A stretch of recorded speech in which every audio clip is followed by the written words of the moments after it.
అందరికీ నమస్తే. మనతో నందిమండలం వేణుగోపాల్ గారు, AICC national coordinator, OBC department, Karnataka state incharge మనతో పాటు ఉన్నారు. నమస్తే సార్. నమస్కారం అండి.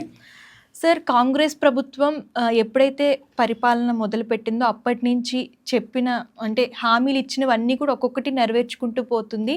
మహిళలకి పెద్దపీట వేయడమే కాకుండా ఇప్పుడు విద్యార్థులకు కూడా చాలా సపోర్ట్ అనేది ఇస్తుంది.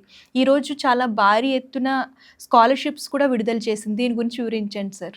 ఓకే, ఈరోజు మీరు గమనిస్తే కాంగ్రెస్ ప్రభుత్వం అధికారంలో వచ్చినప్పటి నుంచి హామీలు ఒక్కొక్కటి నిర్వహించుకుంటూ మన అంతకుముందున్న బీఆర్ఎస్ ప్రభుత్వం అప్పులు పాలు చేసిపోతే దానికి వడ్డీలు కట్టలేక ఇబ్బంది పడుతూ ఆ వడ్డీలు కడుతూ కొత్తగా సంక్షేమ పథకాలు అటు అభివృద్ధి కార్యక్రమాలు రెండు కళ్ళులాగా చేసుకొని మేము ముందుకెళ్తున్నాం. నియామకాలు అయితేమి, 6 గ్యారంటీ పథకాలు అయితేమి, ప్రతిదీ. ఈరోజు మాకు విద్యార్థులు ఎంతో ముఖ్యం. నిన్న అదే విద్యార్థుల కోసం అదే ఉస్మాన్ యూనివర్సిటీని 1000 కోట్లతో అభివృద్ధి చేస్తామని చెప్పి ఈరోజు ఇంటర్నేషనల్ యూనివర్సిటీని చేస్తామని చెప్పి రేవంత్ రెడ్డి గారు, మా సీఎం రేవంత్ అన్న అదే పనిగా వెళ్ళి 1000 కోట్లు జీవోతోటి వెళ్ళారు, ఊరికి ఉత్త మాటలు చెప్పకుండా.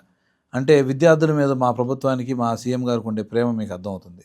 అలాగే ఇప్పుడు అంతకుముందు గవర్నమెంట్ నుంచి ఉన్న బకాయిలు ఈరోజు 365.75 కోట్లు ఎస్సీ ఎస్టీ బీసీలకి మొత్తానికి ఈరోజు ఉన్న బకాయిల్ని రిలీజ్ చేశారు. అంటే ఈ రాష్ట్రంలో పేద విద్యార్థులు, ఎస్సీ ఎస్టీ బీసీ విద్యార్థులు మాకు ముఖ్యం, వాళ్ళ చదువే ముఖ్యం అని ఒక మంచి ఉద్దేశంతో ఈరోజు ఉన్న ఆర్థిక ఇబ్బందుల్ని కాదని మన డిప్యూటీ సీఎం గారు, ఆర్థిక మంత్రి బట్టి విక్రమార్క గారు ఈరోజు దాన్ని రిలీజ్ చేశారు. ఇలాంటి మహిళలకైతేమి, విద్యార్థులకైతేమి, మరియు అన్ని ఇందిరమ్మ ఇళ్ళు అయితేమి ఒకటి కాదు. ఈరోజు అందుకనే మేము చేసే ఈ సంక్షేమ అభివృద్ధి కార్యక్రమాలను చూసే నిన్న 80% పైగా అద్భుతమైన విజయాలు సాధించాం మేము.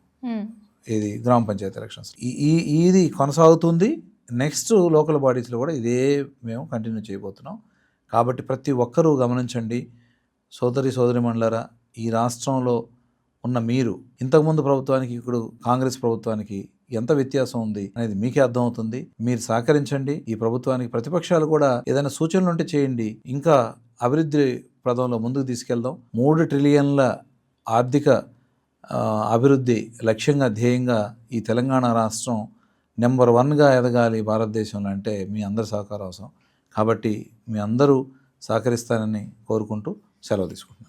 ధన్యవాదాలు సార్. సో చూసారు కదా, ఇలాంటి లేటెస్ట్ న్యూస్ చూడాలనుకుంటే మన ఛానల్ని సబ్స్క్రైబ్ చేయండి. 99 మంది చూస్తున్నారు కానీ సబ్స్క్రైబ్ చేయట్లేదు. సబ్స్క్రైబ్ చేసుకుంటే నోటిఫికేషన్స్ వస్తాయి. లేటెస్ట్ వీడియోస్ అన్నీ కూడా మీకు నోటిఫికేషన్ రూపంలో వస్తాయన్నమాట.